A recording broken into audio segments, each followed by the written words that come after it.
According to the Wisconsin Elections Commission, almost 40% of eligible voters took part in the spring election. On the ballot were a number of races, including at least 10 school referendums in western Wisconsin.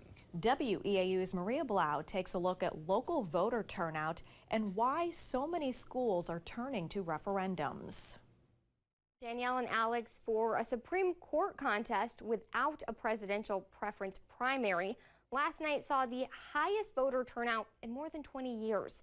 Communities were weighing in on a number of issues, including school funding. In Eau Claire County, 38.6% of people who can vote did in this year's spring election. That's the highest April turnout for the county since 2016. We weren't surprised.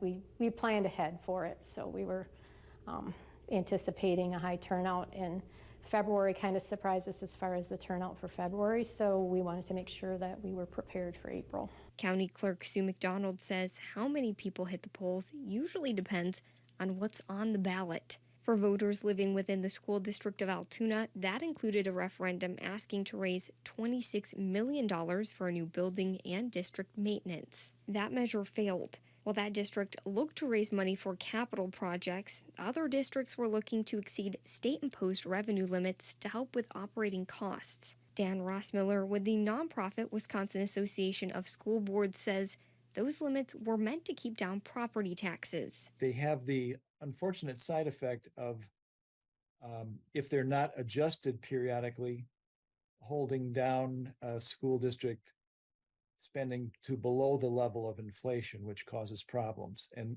that's what we're seeing with all of the requests to exceed the revenue limits. Rossmiller says none of the adjustments in the last 8 years have kept up with inflation. He says that means school budgets aren't able to go as far as they used to. It's particularly causing problems because the bulk of a school district's expenditures are for personnel, salaries and fringe benefits. And